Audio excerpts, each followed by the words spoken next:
नमस्कार किसान साथियों, एग्रो लेटेस्ट नरा में आपका स्वागत है।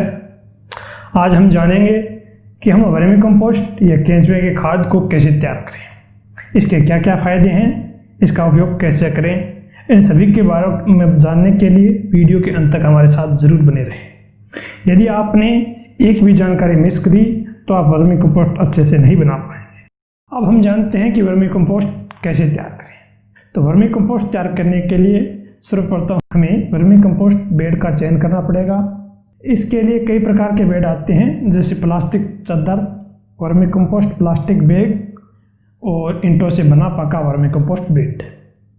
यदि आप प्लास्टिक चादर का उपयोग करते हैं तो शुरुआती लागत कम आएगी, परंतु वर्मी कंपोस्ट भी प्लास्टिक बैग और ईंट बेड की तुलना में कम बनेगी। यदि आप प्लास्टिक बैग का उपयोग करते हैं तो शुरुआती लागत प्लास्टिक चादर से थोड़ी अधिक आएगी और ये बैग आपको 2500 से 3000 रुपये के बीच मिल जाएंगे। इनके अंदर आप 1 टन वर्मी कंपोस्ट तैयार कर सकते हैं। इन बैगों को आप लगभग 3 से 4 साल तक खाद बनाने के लिए आसानी से उपयोग कर सकते हैं।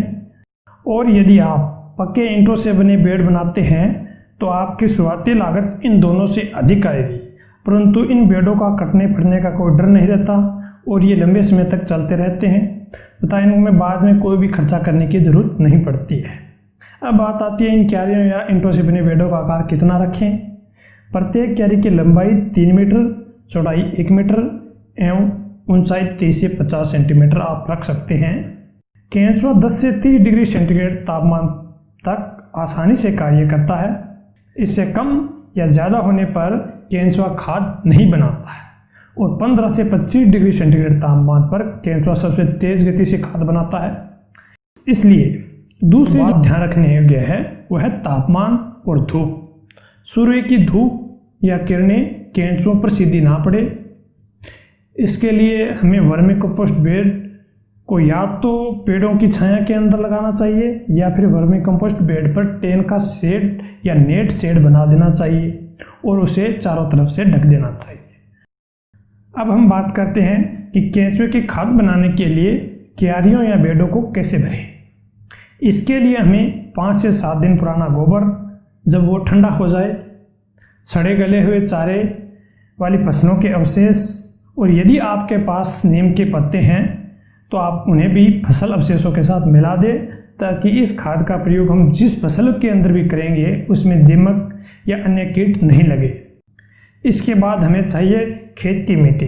ध्यान रखें, मिट्टी में किसी भी प्रकार की नए सड़ने गलने वाली वस्तुएं ना हो जो केंचुओं के द्वारा सड़ाई गलाई ना जा सकती हो, तो ध्यान रखें यदि वो है तो उन्हें मिट्टी से हटा दें। तो इसके बाद हम सबसे पहले हमें प्लास्टिक चादर या प्लास्टिक बैग या ईंट बेड की तली पर या सतह पर 3 से 4 इंच ऊंची चारा फसल अवशेषों की परत लगाएंगे और उस पर पानी का छिड़काव करेंगे। प्रत्येक परत के बाद हमें पानी का छिड़काव अनिवार्य रूप से करना है, यह आपको ध्यान रखना है। उसके बाद आप 3 से 4 इंच बड़ी गोबर व मिट्टी को मिलाकर परत लगा दें और उसके ऊपर भी पानी का छिड़काव कर दें। उसके बाद केंचुओं के अंडों का जो मिश्रण है उसको गोबर व मिट्टी की परत पर समान रूप से बिखेर दें। उसके बाद हमें 3 से 4 इंच बड़ी गोबर की परत लगा दें और पानी छिड़क दें। अंत में 3 से 4 इंच बड़ी फसल अवशेषों की वो परत लगा दें और पानी का छिड़काव कर दें।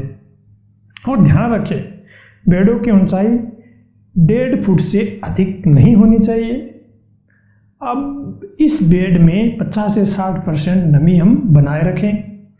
इसके लिए हमें सर्दियों में 2 से 3 दिनों से व गर्मियों में प्रत्येक दिन में 1 बार पानी डालते रहें और ध्यान रखें पानी बेड से बाहर न जाए।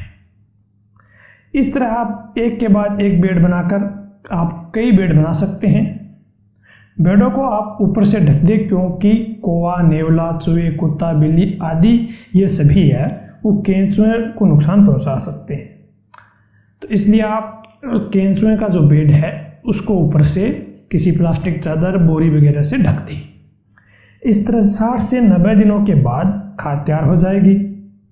जब खाद चाय की पत्तियों के समान भुरभुरी हो जाए तो आप 4 से 5 दिन तक पानी का छिड़काव करना बंद कर दें, जिससे ऊपरी परत सूख जाएगी, जिसके कारण ऊपरी परत में उपस्थित केंचुए नीचे चले जाएंगे और आप ऊपर की परत की जो खाद तैयार हुई है उसे हटा लेंगे और नीचे की परत जिसमें केंचुए हैं उसे आप दूसरा बेड बनाने के काम में ले सकते हैं। तो आप इस तरह वर्मी कंपोस्ट बना सकते हैं और 2 से 3 टन वर्मी कंपोस्ट प्रत्येक हेक्टेयर में छिड़काव करके आप भूमि की गुणवत्ता, जल धारण क्षमता को बढ़ाने के साथ साथ आप नाइट्रोजन, फास्फोरस, पोटास व अन्य सूक्ष्म पोषक तत्व पौधों को भरपूर मात्रा में उपलब्ध करा सकते हैं बिना किसी रासायनिक खाद के उपयोग करें। वर्मी कंपोस्ट के उपयोग से पौधों को कम पानी की आवश्यकता पड़ती है व रोग भी कम लगते हैं। इसके उपयोग से आप 25 से 300% तक फसलों के उत्पादन की क्षमता में वृद्धि कर सकते हैं। यदि किसान भाइयों आपको ये जानकारी अच्छी लगी तो मेरी वीडियो को लाइक एंड शेयर करें और चैनल को सब्सक्राइब करना ना भूलें।